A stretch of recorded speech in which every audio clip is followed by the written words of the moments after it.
sa 21st century mindset, pag sinabing faith, napakadaling ma-misunderstand niyan eh. It can be easily misunderstood, especially dahil ginagamit natin siya sa ating mga pang-araw-araw na mga pag-uusap. Let's say for example that you belong on a basketball team at mayroon kayong kalaban. May nakita akong picture yesterday na naglaban yung U16 ng USA at saka U16 ng, if I'm not mistaken, Brazil. Yung American team, marami sila mga 6-footers. Tapos yung Brazil, ang liliit nila. parang walang ka-chance, no? So when you're up against something big, something, uncharted, kumbaga, if somebody wants to build up your confidence, sasabihin sa'yo, just have faith. You just gotta have faith, right?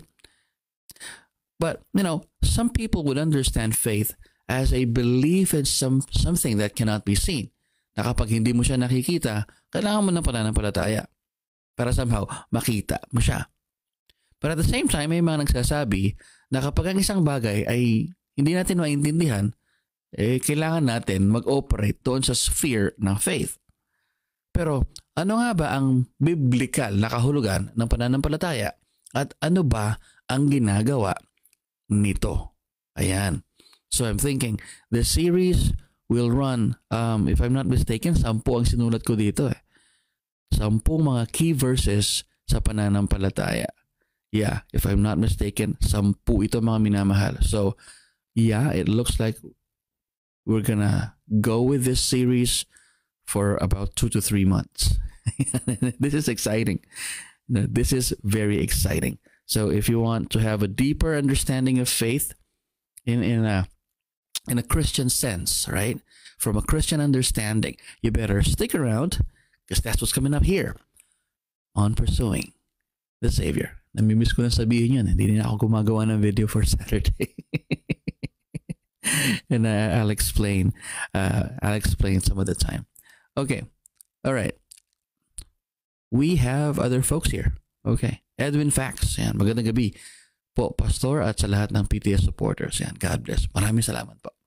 Beth Monforte Gusi. Ayan. And Edel Marcos de la Cruz. Maraming salamat po, mga minamahal. Yan. Ang goal natin sa susunod na 10, hindi pala 4, mga minamahal. 10 ba to? Okay, I'll get back with you on that one. Okay, there's a lot to learn from about faith. Okay, so for now, pag-uusapan natin mga minamahal ay matatagpuan sa Book of Romans.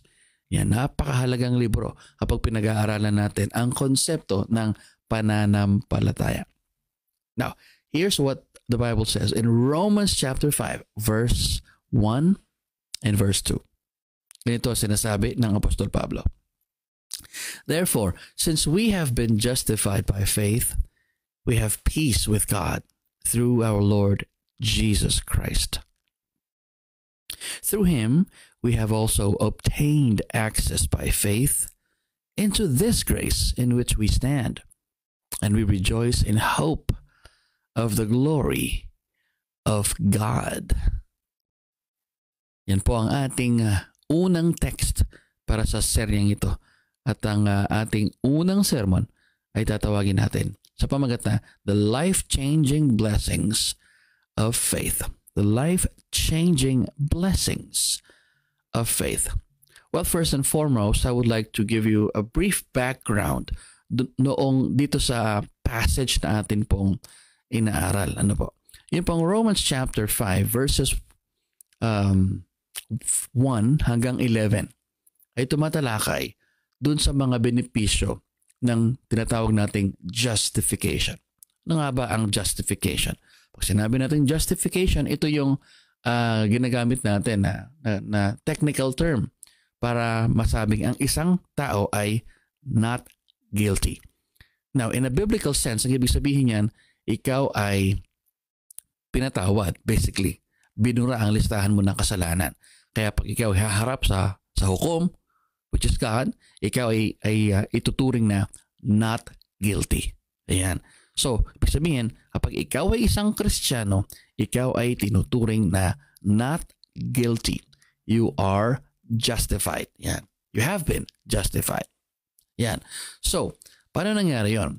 Jesus reconciled us with the Father. Pinag-isa tayo uli ng Panginoong Jesus sa Diyos Ama.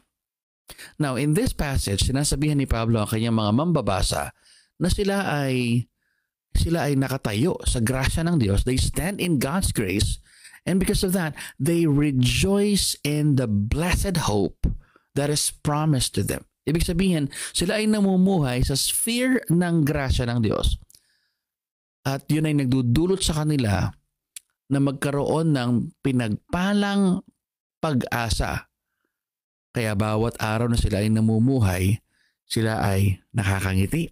Sila ay natutuwa sapagkat alam nila ang kanilang kahahantungan.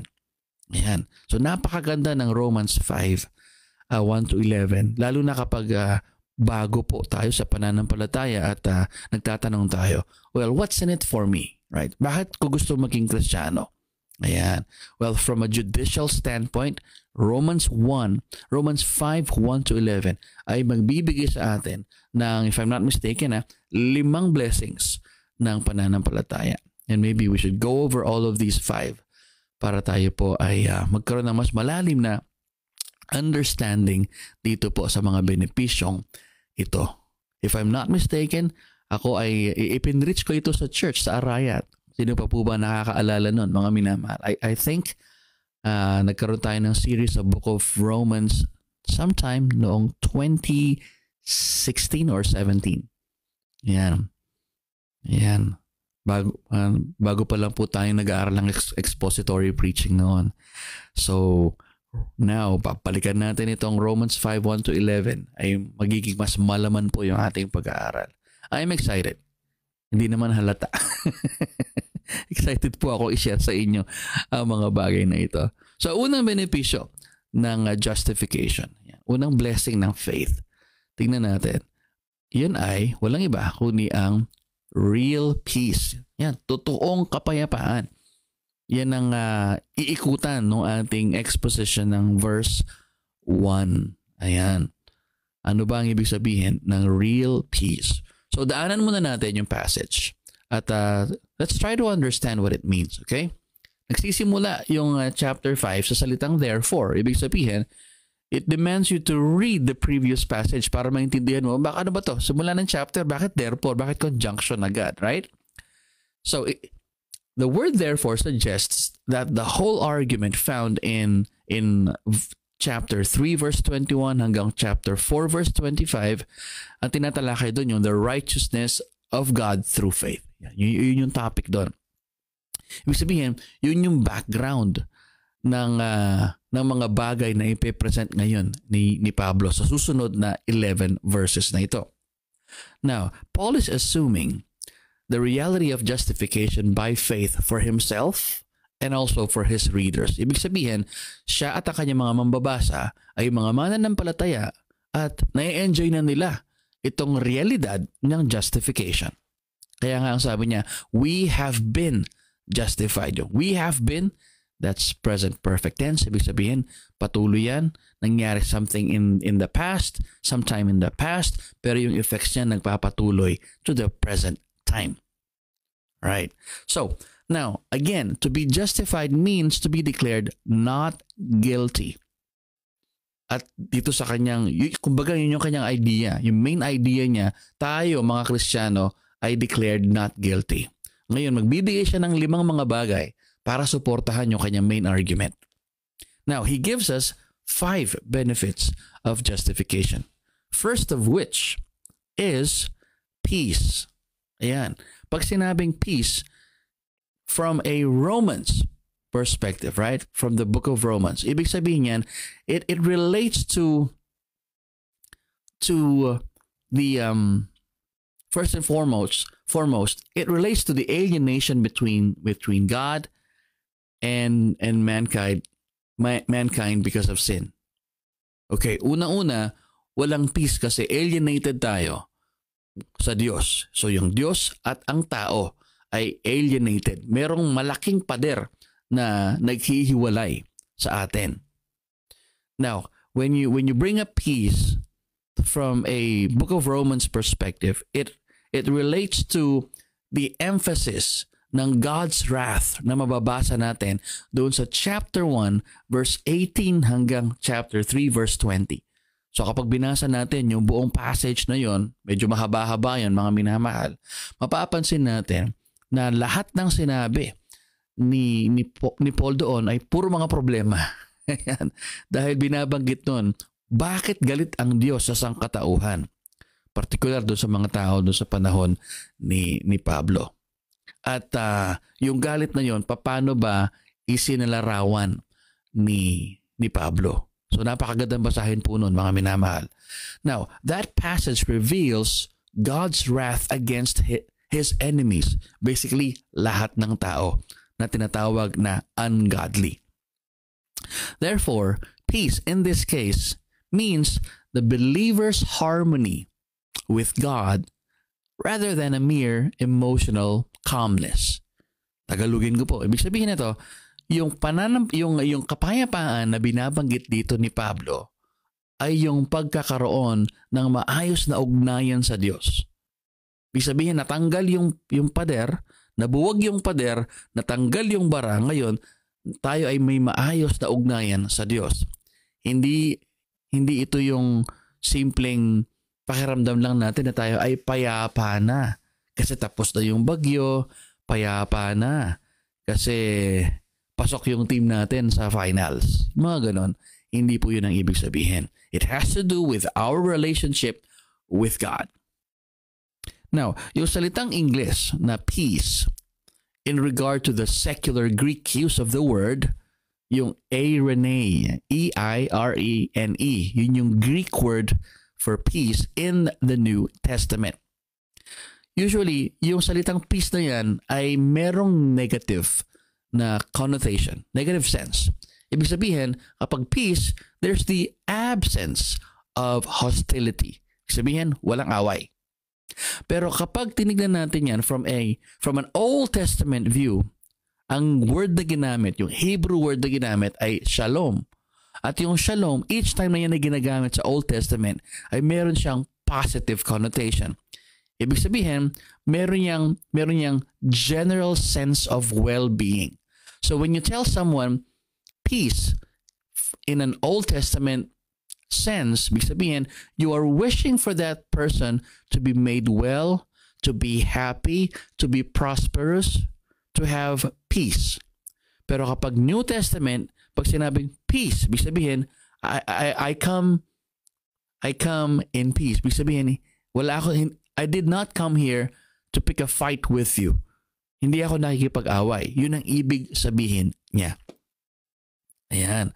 So again, this is the New Testament, right? Ibig sabihin, yun na ang tinutukoy ni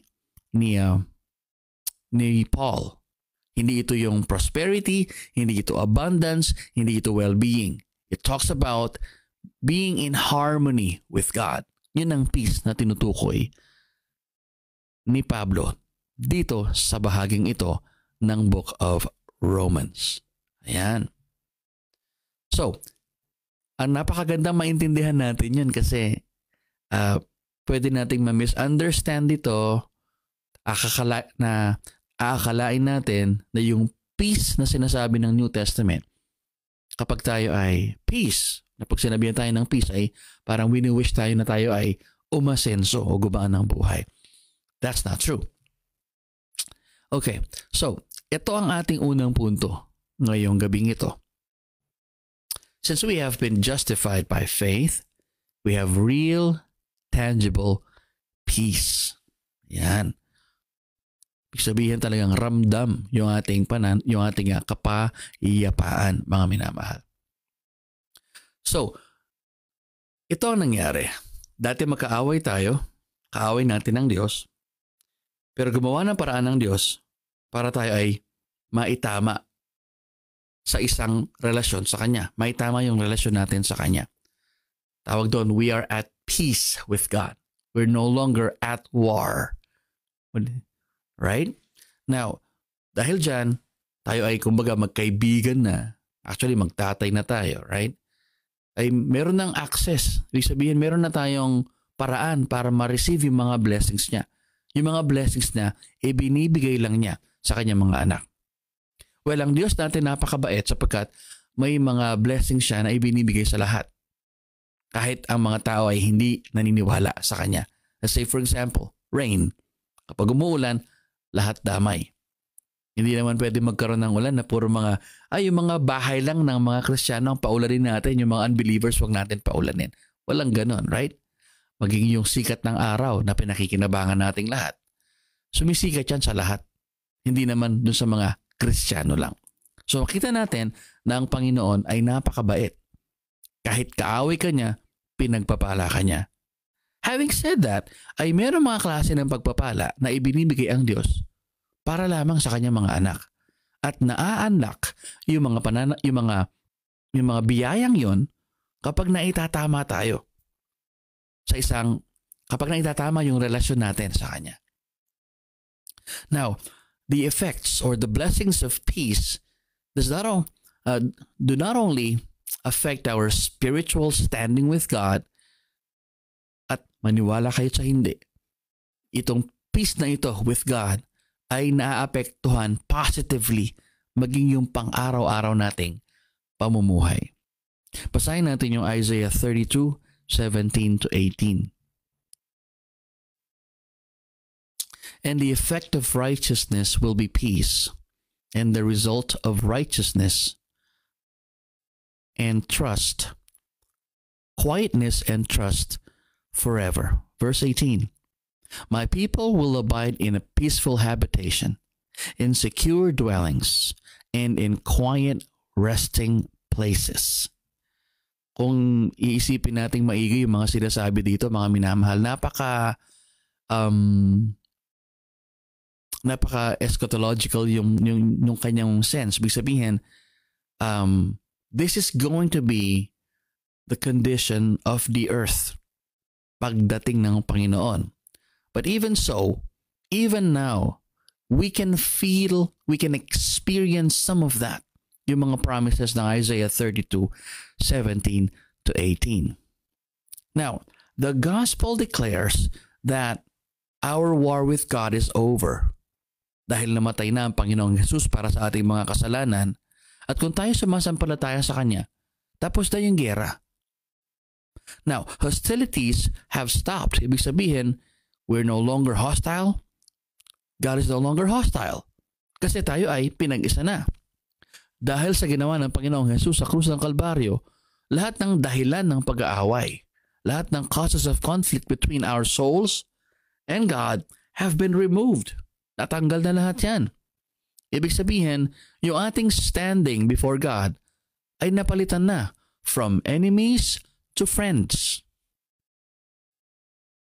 Since peace is placed first among the 5 benefits of justification, pinapakita nito kung gaano ka-importante sa theology ni Paul yung concept ng God's wrath. Kasi nga nagdedicate siya ng napakaraming verses doon. Chapter 1:18 hanggang 3:20, lahat yun tungkol sa kasalanan at sa galit ng Diyos. Yun ang kanyang tinukoy. At ngayon, ang unang-unang ibinigay niya benepisyo kapag naitama ka sa harapan ng Diyos ay, kapag naitama ang relasyon mo sa Diyos, ay kapayapaan agad ang ibibigay ng Diyos.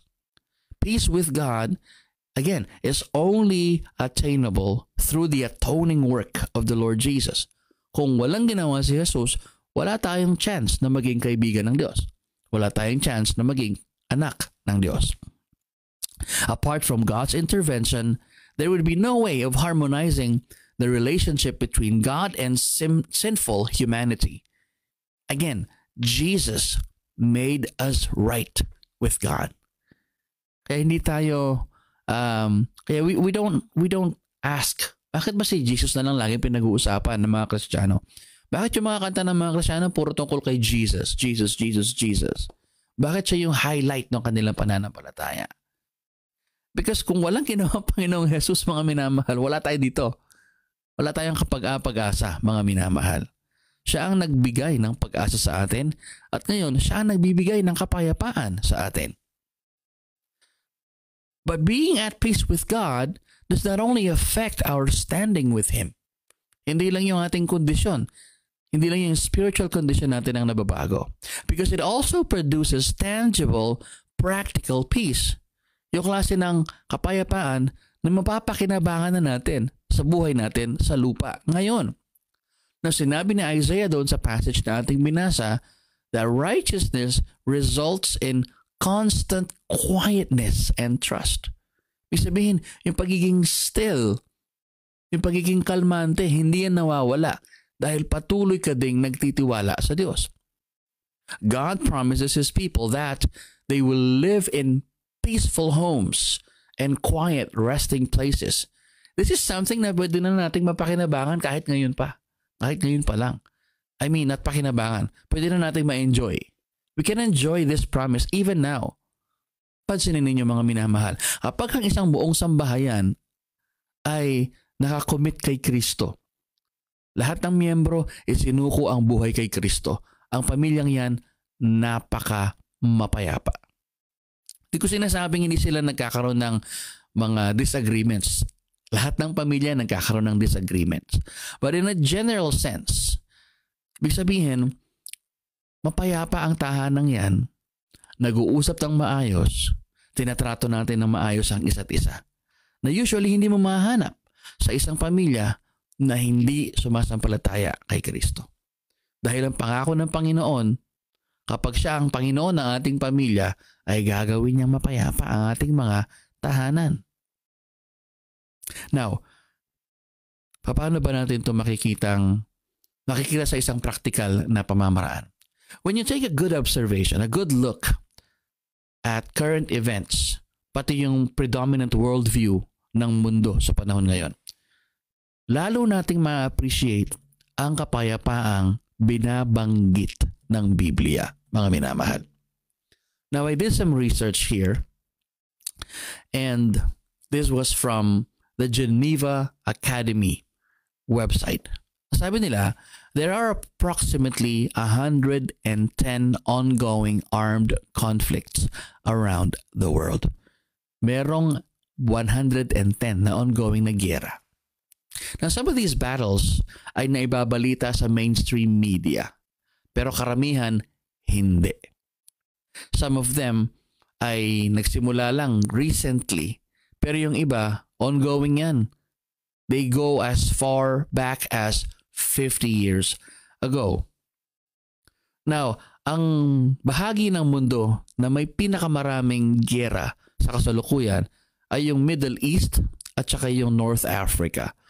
There are about 45 battles, 45 wars happening in those places right now. Kasama na yung giyera between Israel and Palestine. In Africa, over 35 ongoing battles are happening. Kasama na dyan yung giyera sa South Sudan at saka sa Congo. I don't mean na yung South Sudan at Congo ang naggigera. I'm just saying that in those two places, may ongoing armed conflicts. Now, in Europe, merong 7. Kasama na yung giyera between Russia and Ukraine. Dito naman sa Asia, there are approximately 20. Actually, 21 yung nakalista. At dito sa atin, sa ating bansa, sa Pilipinas, mga minamahal, ay meron tayong ongoing dispute over China.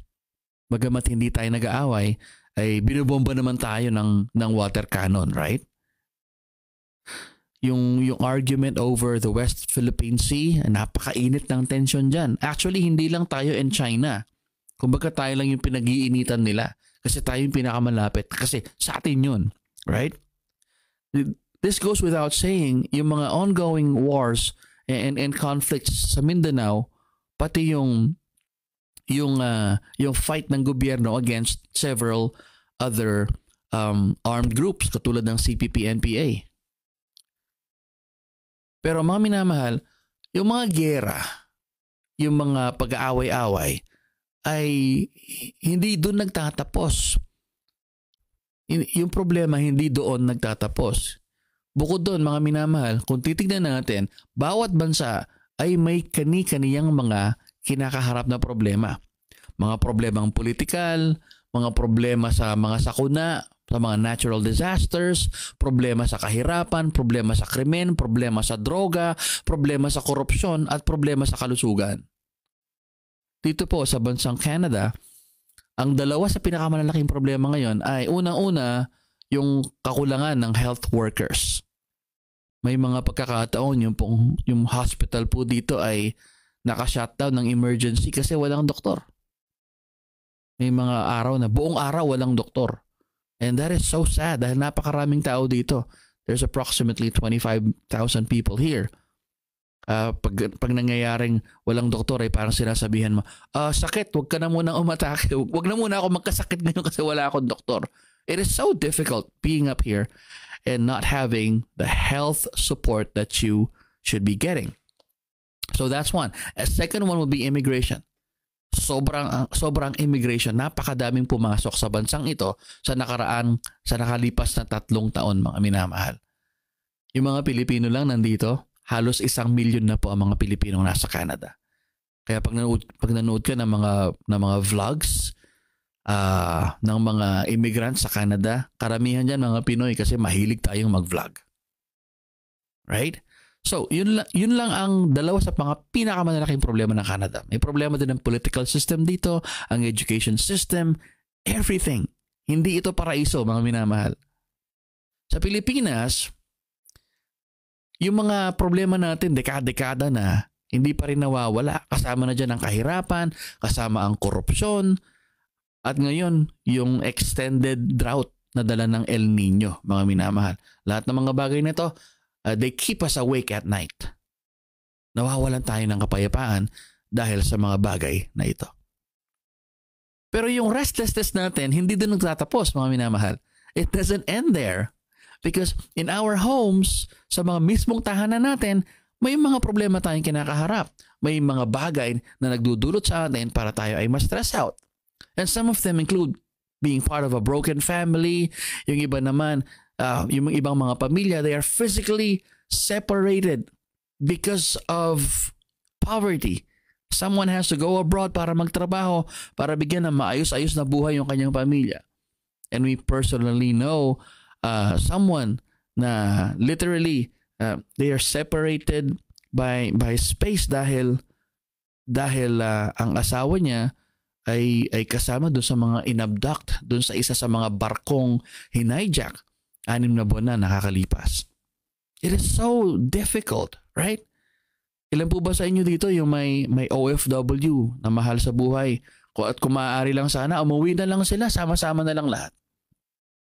I think lahat ng pamilyang Pilipino, o kung di man lahat, maybe 95 to 99% ng mga Pilipino, may naka-abroad, mga minamahal. Sa Amerika lang, 4.5 million ang mga Pilipinong nandun. Sa Canada, 1 million. Sa Saudi, 1 million. Napakarami. Right? At kung maaari lang talaga, magsiuwian na lahat ng mga OFW kung kaya lang ibigay ng Pilipinas ang buhay na pinapangarap ng mga Pilipino.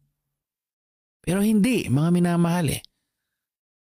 Lahat ng mga pamilyang may OFW ay nagsasakripisyo. Hindi lang yung nasa ibang bansa, maging yung nasa Pilipinas. I mean, distance, being away from the people you love is a sacrifice. Hindi yun madali, mga minamahal.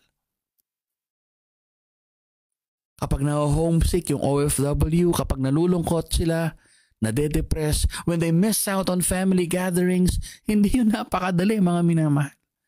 Napakahirap po nun. At kapag iniisip natin, tayo mga Pilipino dito na nakakatanggap ng mga padala mula abroad, isipin natin, ilang luha kaya ang ipinatak ng aking anak, ng aking asawa, ng aking mga magulang para lang matanggap ko tong perang to. Ilang gabi kaya siyang di natulog? At ilang beses kaya siyang sumakit ang likod, sumakit ang ulo para lang kitain ang perang ito. Kaya mga minamahal, hindi biro ang magkaroon ng OFW na mahal sa buhay. Napakahirap. Bagamat magaan dahil may pera. Pero pera lang ba ang ang kahulugan ng buhay? Hindi. Pero yung problema, di pa rin nagtatapos doon, mga minamahal. Hindi lang yung mga giyera, hindi lang yung mga national problems, hindi lang yung mga problema sa bahay. Maging sa mga kaibuturan ng mga puso natin, may problema pa rin. There's a never-ending battle between good and evil in our hearts. Right? And that goes without saying that there's this ongoing fear of death and the afterlife. Takot tayo mamatay. Thankfully, kapag tayo ay na kay Kristo, hindi natin kailangang matakot sa mga bagay na yon. Hindi natin kailangang matakot sa mga giyera, sa mga sakuna, sa mga problema sa gobyerno, sa mga problema sa bahay. Maging yung takot natin sa kamatayan at sa kabilang buhay, ay hindi natin, ay hindi pwedeng ikulong. Hindi pwedeng ikulong sa takot yung ating mga puso. Dahil binibigyan tayo ng kapayapaan ng Diyos. Kapayapaan na lumalampas doon sa pangunawa ng mundo. God gives us the assurance that even that we live in this fallen world, yung eternity natin secure. Mamatay man tayo ngayon, lilipat lang naman tayo ng tirahan. Right? Actually, yun lang ang kamatayan. Death is a change of residence from here to heaven para sa Kristiyano. Well, it's also a change of residence para sa mga non-Christians kasi from here to hell, ganun yung sa kanila. So, ang pangako ng Panginoon sa verse na ito, mga minamahal, ang pangako niya ay bagamat tayo ay umiiyak ngayon, darating ang araw, hahalakhak tayo sa tuwa. Bagamat tayo ay nasasaktan ngayon, yung paggaling, yung paghilo may darating din. Tayo man ay pinaghihiwalay ng dolyar, pinaghihiwalay ng panahon at distansya, darating ang panahon na tayo ay pag-iisahin ng Diyos. Lalo na kung mananampalataya yung ating mga kapamilya. Kaya napaka-importante mga minamahal na ibahagi natin ang Ebanghelyo sa kanila. At higit sa lahat, yung ating reunion with God, hindi lang spiritual, magiging aktual na siya sapagkat tayo titira doon sa kanyang tahanan. Alright, pangalawa, mga minamahal. Enduring grace. Verse 2. Last point for today. Since we have been justified by faith, we can live in a constant state of grace. Ayan. Napakasarap malaman, mga minamahal, na bagamat napakarami nating hinaharap na mga pagsubok, pwede pala tayo mamuhay sa constant state of grace. Ano ba ibig sabihin natin? Now, the second benefit na binabanggit ni Pablo dito ay yung salitang access. Again, faith is mentioned as the essential means. Hindi mo ito makukuha kung wala kang pananampalataya. Now, yung salitang access can mean two things. Una, approach, and second, it can mean introduction. Yung pangalawang meaning, I think it better fits the context. Now, the text demands us to think of the Father in His exaltation and glory as the one being approached. So, access to God's throne, yun ang pinag-uusapan dito. Ngayon, hindi tayo basta-basta makakapasok doon sa trono ng Diyos hanggat walang nag-i-introduce sa atin. So, access therefore means that the Lord Jesus is introducing us as those who belong to Him as well as the Father. Now, yung salitang Griego na ginamit for access is prosagoge, P-R-O-S-A-G-O-G-E, which suggests the same idea as the English word. For example, we can say that a person has access to the president kapag hinahayaan siyang pumasok sa Malacanang. Let's say, for example, meron siyang ID ng Malacanang Press Corps, or isa siyang miyembro ng Presidential Security Group or miyembro ng gabinete. Whoever na may access sa presidente, yun ang ibig sabihin ng prosagoge dito po sa bahaging ito. But Paul does not give the impression that Christians have constant access to God. Hindi ibig sabihin na meron tayong uninterrupted line with God. Hindi ibig sabihin na tayo ay makakapasok anytime doon sa trono ng Diyos. Hindi yun ang konteksto ng bahaging ito, mga minamahal. Instead, we have access into God's grace. Again, wala tayong, hindi ibig sabihin nito na meron tayong constant line na nagko-connect to God Himself, but to His grace instead. Now, by saying so, Paul emphasizes the importance of grace in his teaching. Sa verse 1, yung importance ng God's wrath and peace. Dito naman, yung importance ng grace. However, grace in this context does not refer to God's unmerited favor to sinners. Rather, it is a sphere in which the believer lives. Again, yung grasyang tinutukoy dito ay hindi yung grasya na ibinibigay ng Diyos sa mga makasalanan. O hindi yung sphere, yung state na kung saan namumuhay ang mga mananampalataya. Ibig sabihin, yung grasya ng Diyos hindi tumitigil dun sa puntong tayo ay ginawa niya mga anak, justification. Instead, it continues to be given to us generously every day. Ibig sabihin, dahil sa grasya ng Diyos, namumuhay tayo sa isang constant state of grace. Alam natin na ang Diyos walang masamang balak sa atin at lagi niya tayong inaabutan ng kanyang kamay. Now, since we stand in God's grace, ini-enjoy natin lahat ng spiritual blessings na available sa atin. Well, ideally, ganon. Like in Ephesians chapter 1, yung mga spiritual blessings na ipinapangako sa atin. Now, our possession of this grace gives us hope ultimately, according to verse 2, na ultimately we will share in God's glory, future glory. Now, in this promise, dahil alam natin that one day we will witness God in His full glory, ngayon pa lang nag-i-enjoy na tayo. Kumbaga, na alam mong ikaw ay isang estudyante, nagsusumikap, kahit ikaw ay first year pa lang, parang nakikita mo na yung sarili na one day aakyat ka sa entablado, ikaw ay gagraduate, iaabot sa yung diploma, at ngayon pa lang excited ka na. Ayun, yun ang picture na ipinapakita sa atin ni Pablo dito. While glorification is a future event, ang mga mananampalataya, hindi na natin kailangan maghintay pa para i-celebrate ang realidad nito. Pwede mo nang i-celebrate ngayon pa lang. Yun ang sinasabi ni Pablo. Moreover, ang mga mananampalataya, they rejoice in the hope of glory.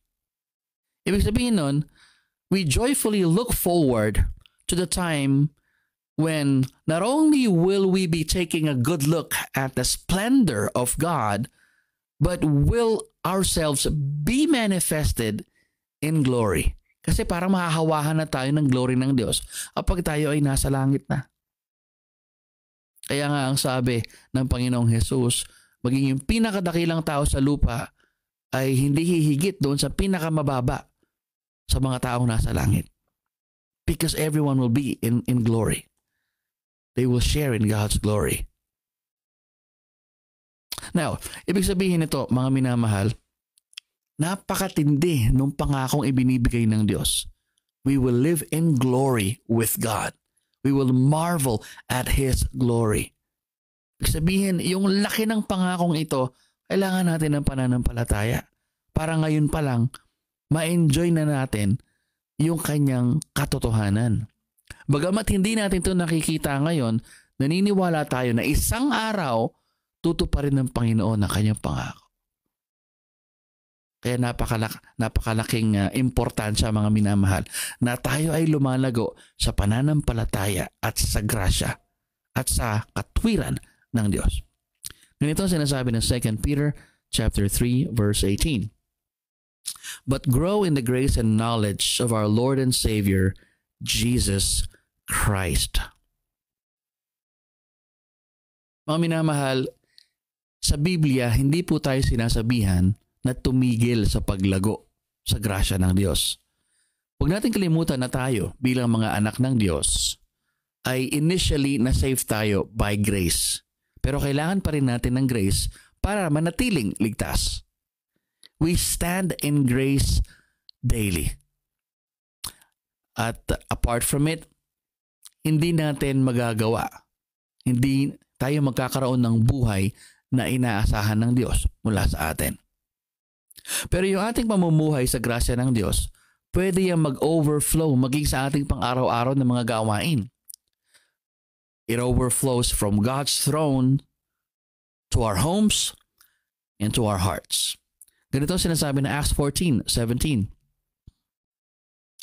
Yet he did not leave himself without witness, for he did good by giving you rains from heaven and fruitful seasons, satisfying your hearts with food and gladness. Lagi po nating sinasabi yung salitang God is good.